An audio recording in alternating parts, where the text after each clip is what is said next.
Just a few words for level, please, Jess. Hello, everybody. I'm looking forward to it being completely out of date and the Chancellor having resigned by the time this airs. Typical Labour, such low expectation, the Prime Minister will resign. Oh, yeah, sorry, yeah.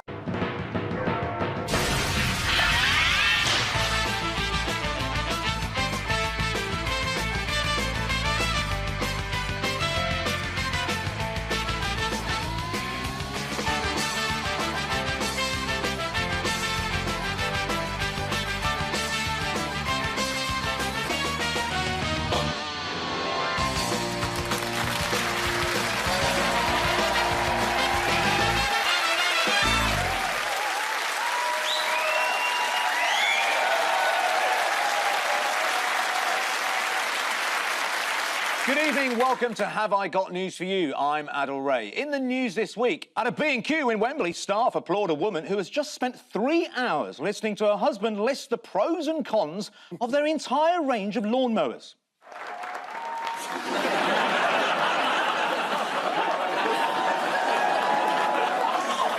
A new series of Total Wipeout is rumoured to be in the works after presenter Richard Hammond is spotted trying out the obstacles.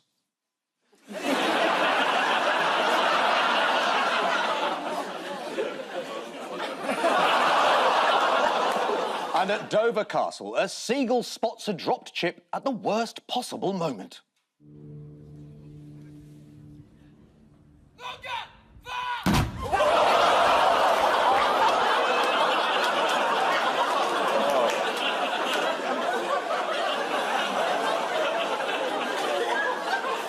On Ian's team tonight is a writer and broadcaster who recently quit Pointless, a long-running and popular show which will now replace him with a series of guest presenters. That'll never work. Please welcome Richard Osman. On Paul's team tonight is a Labour MP and opponent of Liz Truss's economic policies, who recently complained about the toilets in Westminster leaking into her office. So no wonder she's against trickle-down theory. Please welcome Jess Phillips.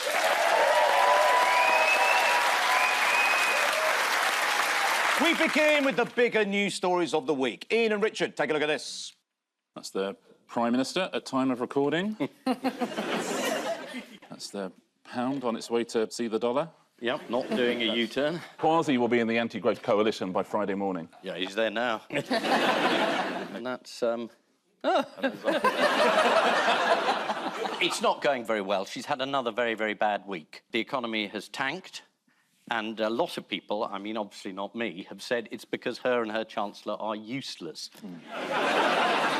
In fact, it's the fault of a number of other people. It's the OBR and the IRA and... ELO. ELO. I'm going to have to stick up for her. I think she said she would get things done quickly. She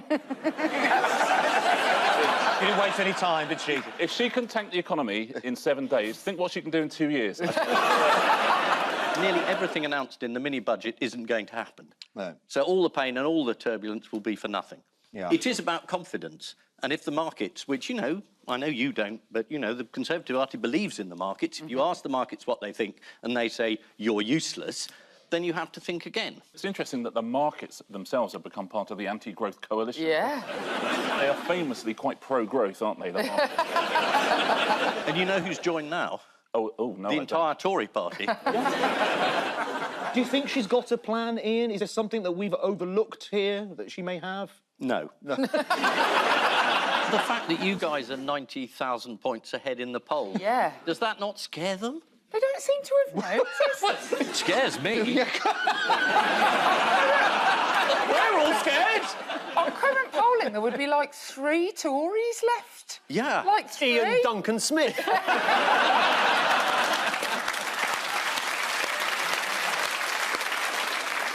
So her right-hand man, I guess, is Kwasi Kwarteng at the moment. What has he been doing this week? He's met the IMF. Yeah. Met the IMF, yeah. He's dissed the OBR. Did you hear his speech in the Commons? Did you see how many times he mentioned the OBR? I was there, For somebody yeah. who doesn't want to meet the OBR, he mentions them a lot. Let's have a look. As far as I'm concerned, and I speak to investors regularly about this, the OBR,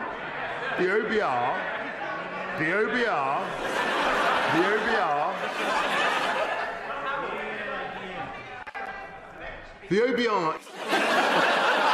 But I noticed in that clip there, the man sitting to his left seemed to be operating him with his pen on his notes. The man there in the right-hand corner. Watch, here we go. Have you seen that? Oh, yes!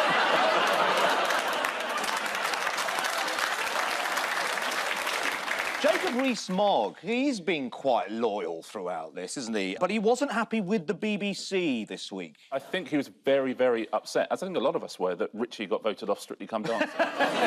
Was Rishi on Strictly Come Dancing? Can't stay in anything, can he? Yes, he accused the broadcaster of breaking impartiality rules after they stated that the market turmoil had been caused by the mini-budget. The business secretary went on to suggest that the fault was with the Bank of England. Yeah. Now, here's Gillian Tett, the US editor of the Financial Times, giving a nuanced response to Rees-Mogg's claims in an interview with Channel 4 News. Can you just give us your verdict on that? Well, to use a non-technical term, that's pretty much bollocks.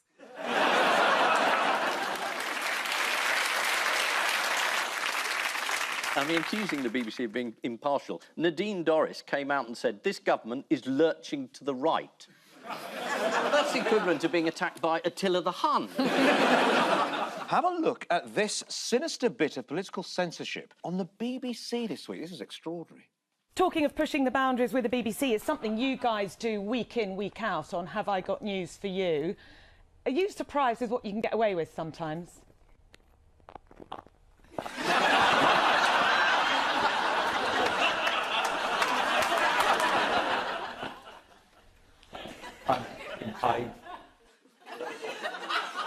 OK.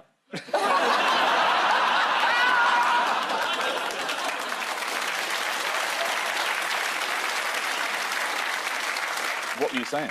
I was saying...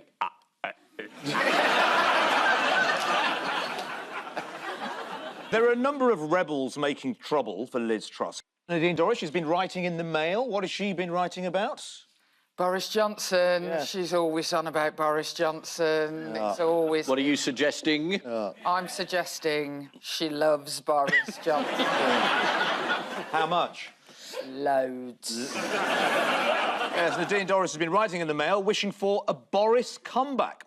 Although it's extremely unlikely, she said. I'm sure he's very busy doing his surgeries and talking about the problems in Uxbridge. I'm sure his constituents are being incredibly well served by him. Absolutely.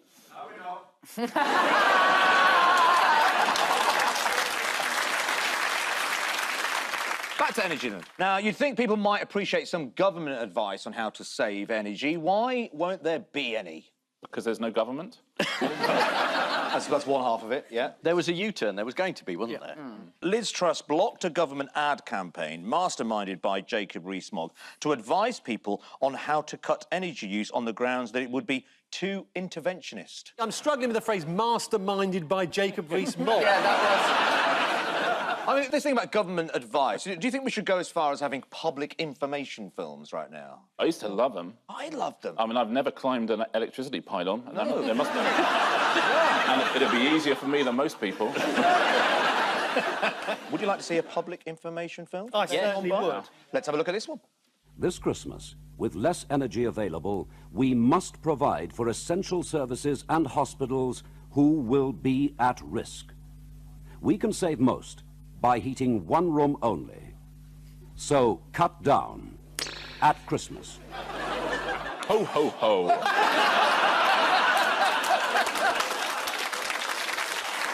Do you remember much about this? So what did you have to do? I mean, Ian would have gone through it. I mean, one of the wings of his castle would have been completely dark. Make sure you don't fall in the moat. Where's the drawbridge, Daddy? Nicola Sturgeon, she keeps banging on about another independence referendum. Oh, come on. Let it go, Nicola. But why is she in trouble this week? She said she despises the Tories. Yeah, she says, I detest the Tories. It's a terrible thing to say, Jess, isn't it, really? You wouldn't say that, would you? I don't detest them all. I detest some of them. What about Theresa Coffee? You know, they all call Therese Coffee Tiz. Tiz? Tory women all have these, like, shortened versions of their names, like Mims and Flick and Tiz. And so when I realised this, I was like, oh, I want one, but mine would be Jizz. Oh.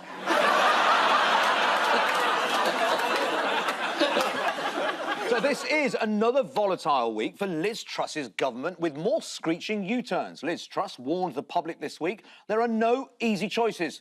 There will be one, Liz, come the next election. After Trade Minister Conor Burns was sacked because of his alleged groping a younger man, he was replaced by Greg Hands.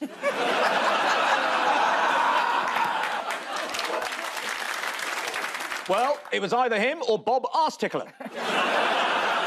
According to the Mail, the Prime Minister got a mixed reception as she tried to rally MPs behind her plans in a private meeting. One attendee said it was like someone trying to light a fire using a magnifying glass, using damp wood in the dark. You laugh now, but come December, it's how we'll be cooking our Christmas potato. Paul and Jess, take a look at this. Oh, OK, yes, that's Katie Boyle back in the 60s Eurovision Song Contest. Ukraine are the winners. United Kingdom came second last year, so they were very happy. There's the Chancellor of the Exchequer. That's the people in Liverpool very, very pleased that they have won the chance to host the Eurovision Song Contest. Ukraine won the Eurovision Song Contest earlier this year, but for various reasons that are obvious, they won't be holding the event next year, so Liverpool have won. How did we find out that Liverpool were the hosts? It was announced. Yes, it was announced. Some of us watch TV, some of us read it in the papers. Exactly, yeah. Perhaps on the internet. Even on the internet. I think different for different people. The BBC... We're now going to go through all the entire audience. Yes, Leigh, how did you find it? I've just found out this minute. It was announced by Graham Norton on The One Show. Here he is. But some eagle-eyed viewers pointed out that Norton had ruined the surprise as the card he was holding during the reveal had this written on it. I mean, I'd rather Ukraine were hosting it, but given they're not, it's exciting that we're hosting it. Do you think we'll get Sam Ryder back to do our song this year? Oh, yes. Richard, have you seen this programme before? He's never heard of Vera Lynn. I did the UK votes once for Eurovision. Oh, my God. Best thing I've ever done in television. You've made it. 12 points. Go to Georgia. Was she singing? On the subject of Ukraine... Yes. Now, it was Vladimir Putin's 70th birthday last week. He doesn't look 70, does he? No, he looks good, doesn't he? Yeah. Well, I wouldn't say good. On Saturday, an explosion on the Kerch Bridge that connects Russia to the illegally annexed Crimea caused it to collapse. Now, although the Ukrainian government haven't officially taken responsibility for the attack, there were a few clues that they may have been behind it. What were they? I gather they've been on Twitter. The Ukrainian National Security Secretary posted footage of the explosion alongside a clip of Marilyn Monroe singing Happy Birthday, Mr. President. The Ukrainian government tweeted, "Sick burn." And they also released a commemorative stamp with this design.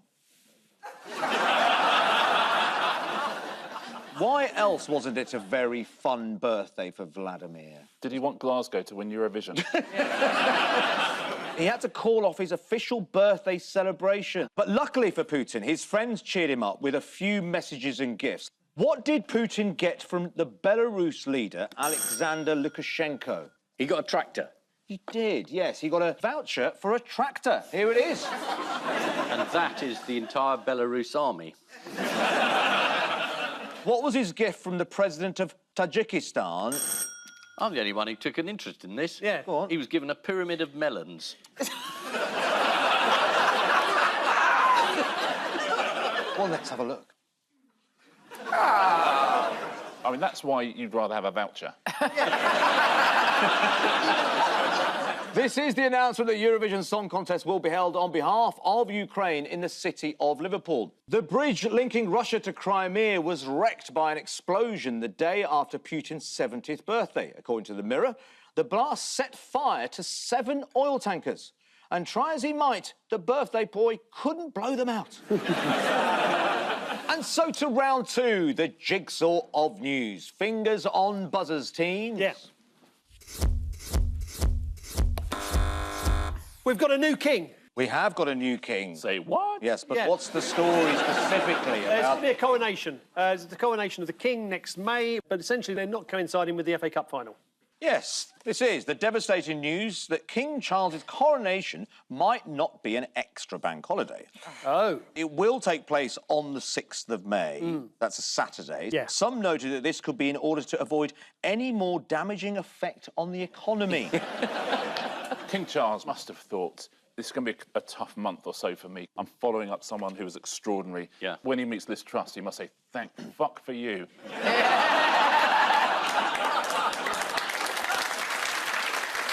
He actually said something not quite as expletive, but pretty much as good. Have you got the footage? Yes, we have. Promise, Your Majesty. Your Majesty, lovely to see you again. Oh, it's a great pleasure.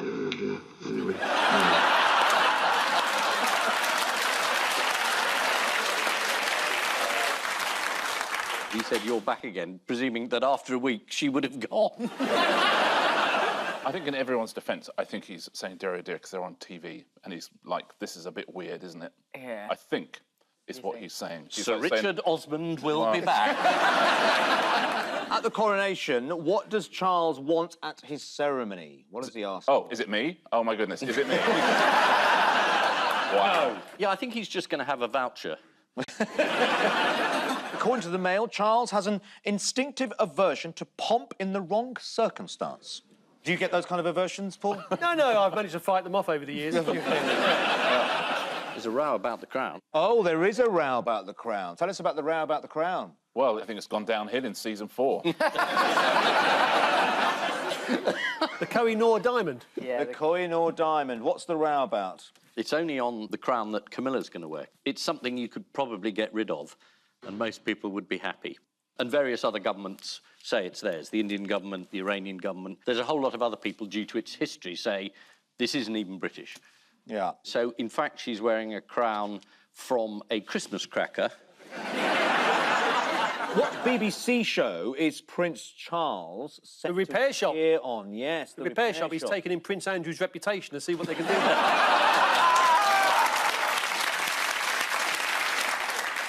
It's been in the family for years. The items he's bringing for repair are an 18th century bracket clock and an urn. Oh, gosh. God, he's not had it that very long, has he?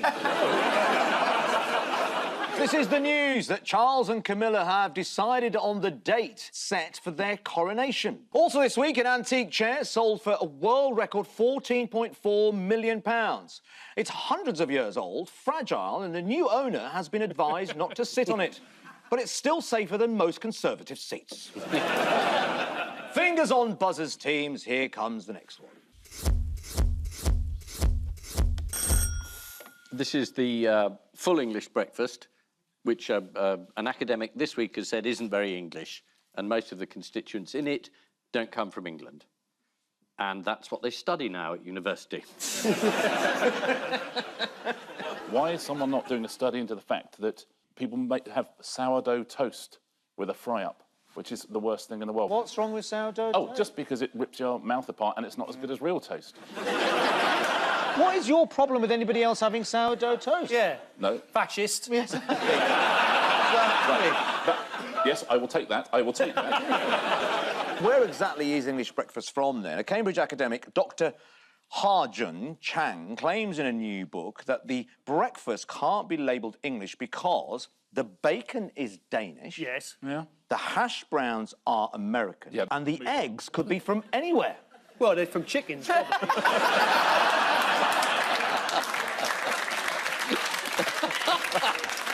He's got more bad news. Dr. Chang says that fish and chips is not English either. According to him, that dish came to Britain from Spain or Portugal. Yeah, but it doesn't come there every day, does it? What about Welsh rabbit? Yeah. Scotch egg? Irish stew. Lancashire hot pot. Lancashire hot Where's pot. that from? The Lebanon? And what about the traditional Christmas dinner? What does he say This about bloke's that? a right miserable sod. Chang told the Radio Times almost everything in Britain's Christmas dinner isn't from Britain. The potatoes are from Peru. Oh. The turkeys are from Mexico. I didn't know The that. carrots are from Afghanistan. And the Brussels sprouts are from Belgium. And the gravy's from the moon. Who's listening? Who's listening to this bloke for? Also, it isn't like the individual parts, it's the ensemble. Yeah. Exactly. For God's sake, To use man. a good English word. Yeah, exactly. Yeah. British ensemble. I'd go round his house and stick a Cumberland sausage up his letterbox. Hey, where's that come from, mate? OK, sticking with breakfast, what new and exciting condiment has recently been released? Could you release condiments? Yeah, yeah. Go, the world is yours.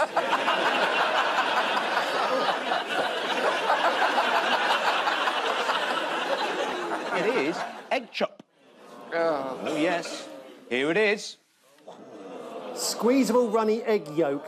How has this section of the show been the most traumatic? Let's have a look at egg chop on a sandwich. Look at that. No. Look at that. It's lovely. At least it's not sourdough. That's not a yolk colour. Red, yeah, that looks kind of reddy. It looks. No, you're looking at the wrong bit. Is it the moat around the back castle? It's the yes, it's the moat. Oh, so they just... That's that. it What around. the hell's that stuff then? Well, that's bean chop. I don't care what it's been. What is it now? This is the news. A sausage manufacturer in Yorkshire has released some new flavoured ketchups, including egg chop, described as squeezable runny egg yolk. Very handy. You can just pick it up and squirt it directly onto your shirt. Time now for the odd one out round. Just one between you this week. Your four are Diane Abbott, Worcestershire County Council, Wigan Athletic Football Club, and Spinal Tap's Nigel Tufnell. Nigel Tufnell famously has an amp that goes up to 11. Diane Abbott there was some mocking for counting nonsense. Worcestershire County Council, counting that. Is it something to do? Yeah, he's right. Yeah. He's right. It's got the word counted. Yeah, he's got there. That's one of the worst answers Thank you. we've ever Thank you. Thank you. Thank you very much. Worcestershire County Council have failed to count something. They failed in something. What have they Well, failed Wigan, at? there's 11 players on the football team, Yes, that's right. so that's 11. Yeah. Oh, 11. Is it something to do with that? Did they miscount to 11? That's a good guess, though, isn't it? It's not. Let me tell you. It's not. They've all made a mathematical miscalculation, except for Worcestershire County Council, who have made a spelling error. We hope it's Worcestershire and not county. Yeah. Oh, no. Can we see? It wasn't county. They misspelled Worcestershire. They must have done then. No. No, council then is the only other word that we've mentioned in that three. Worcestershire County Council don't just go round just only writing down the words.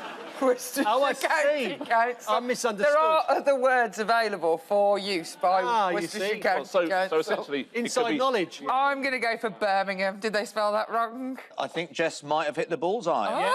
On a new road sign on the A448, they made this obvious error. Let's have a look. Is this not a new sort of positive campaign? From now on, it's Birmingham. Despite the error, local papers reported that many drivers found it hard to notice the misspelling when driving past, because the speed limit sign had been misprinted as 200 instead of 20. Former Shadow Home Secretary Diane Abbott famously miscalculated police salaries in the run-up to the 2017 election. But what miscalculation put Wigan Athletic in trouble this week? Did they put 12 players on the pitch? No. Did they put 13 players on the pitch? Were the goals the wrong size? The goals are the wrong size.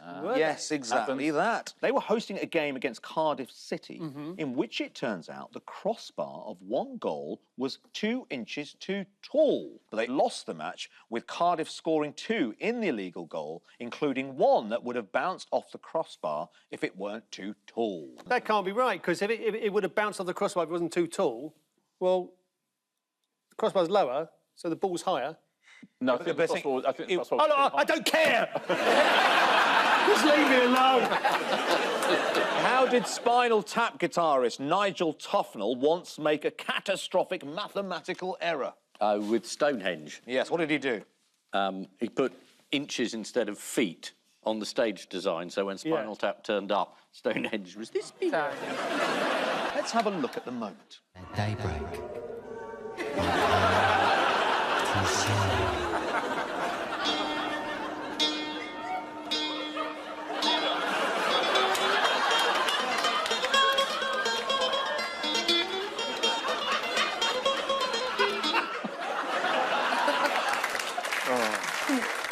Time now for the Missing Words round, which this week features as its guest publication Irish Naturist Association newsletter. I'd buy it for the crack.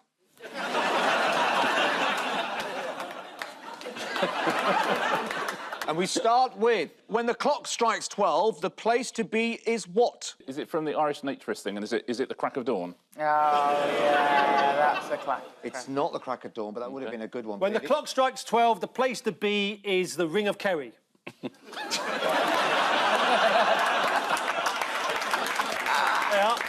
When the clock strikes 12, the place to be is the Happy New Year party.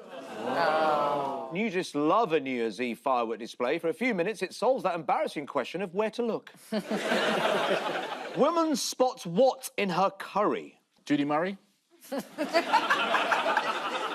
Oh, it's going to be... It's a face of somebody. The face, Elvis. Face of Charlton Heston.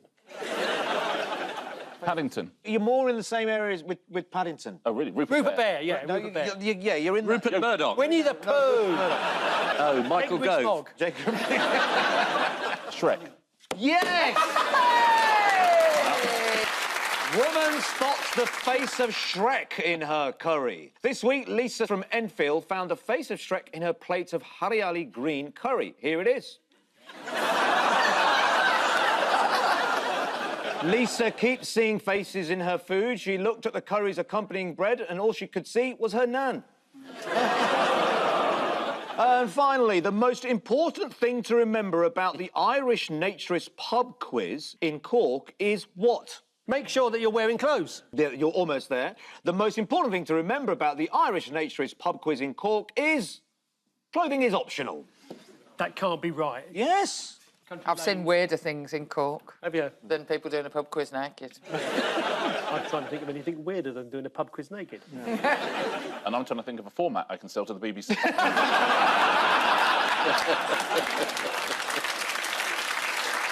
Yes, you could call it pantless. So the final scores are Ian and Richard, 5. Paul and Jess, 6. Oh, well done. Yes, we served slightly final third. On which note, we say thank you to our panellists, Ian Hislop and Richard Osmond, Paul Merton and Jess Phillips. And I leave you with news that Downing Street confirms that over the next few months, Liz Truss hopes to meet all the major world leaders in person. Oh, dear, oh, dear. In Norfolk, as energy prices continue to rise, locals move to a new residence to ensure a regular supply of warm gas. And at Jacob Rees-Mogg's townhouse in London, the hunt continues after his youngest member of staff goes missing.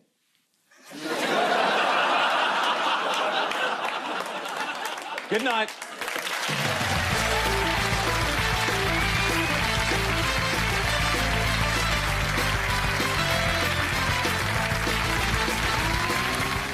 From Swansea to Derry and laughing all the way looking for the funniest comedian in the new Comedy Awards. Press red to watch that on BBC iPlayer now. Right, we need to get to the bottom of Am I Being Unreasonable? Here next on BBC One.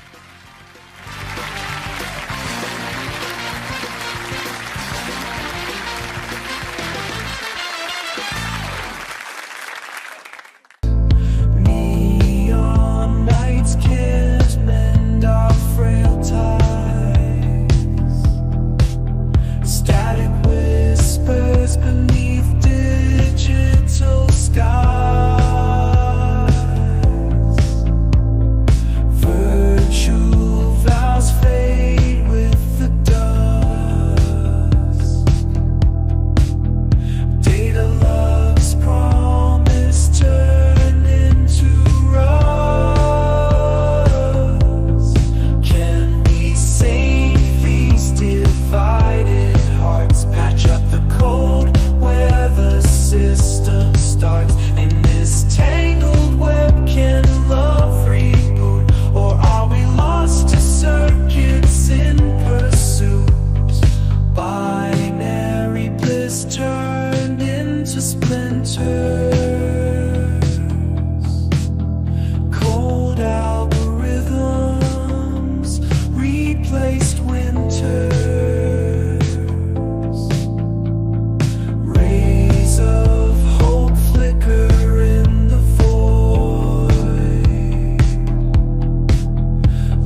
error? With Stonehenge. Yes, what did he do?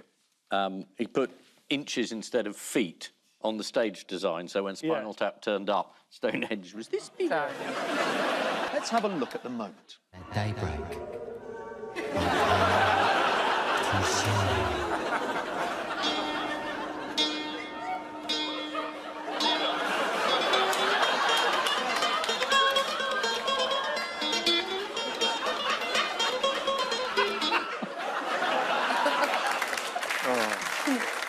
Time now for the Missing Words round, which this week features as its guest publication Irish Naturist Association newsletter.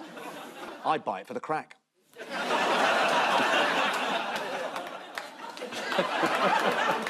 And we start with, when the clock strikes 12, the place to be is what? Is it from the Irish Naturist thing, and is it the crack of dawn? Oh, yeah, that's the crack. It's not the crack of dawn, but that would have been a good one. When the clock strikes 12, the place to be is the Ring of Kerry.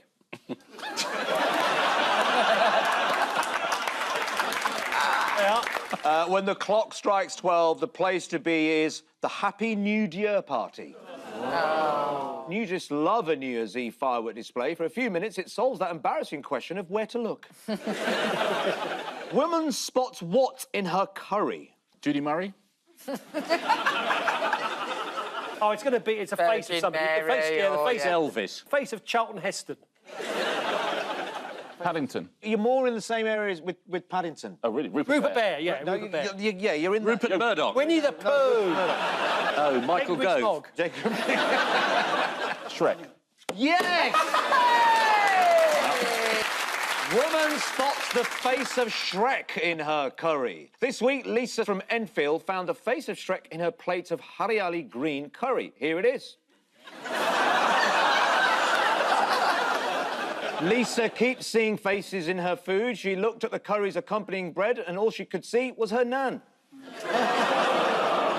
And finally, the most important thing to remember about the Irish Naturist pub quiz in Cork is what? Make sure that you're wearing clothes. You're almost there. The most important thing to remember about the Irish Naturist pub quiz in Cork is clothing is optional. That can't be right. Yes. I've seen weirder things in Cork. Have you? Than people doing a pub quiz naked. I'm trying to think of anything weirder than doing a pub quiz naked. And I'm trying to think of a format I can sell to the BBC.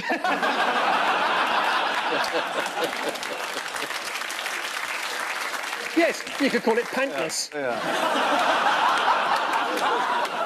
So the final scores are Ian and Richard, 5.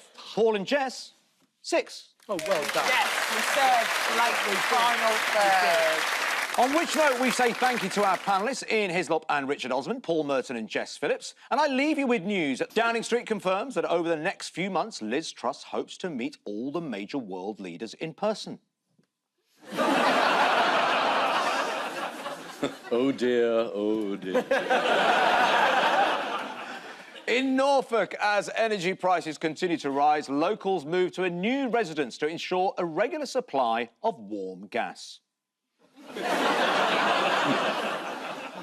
And at Jacob Rees-Mogg's townhouse in London, the hunt continues after his youngest member of staff goes missing.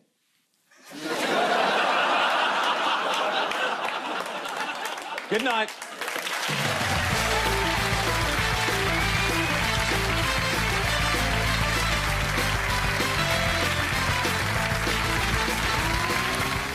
From Swansea to Derry and laughing all the way looking for the funniest comedian in the new Comedy Awards. Press red to watch that on BBC iPlayer now.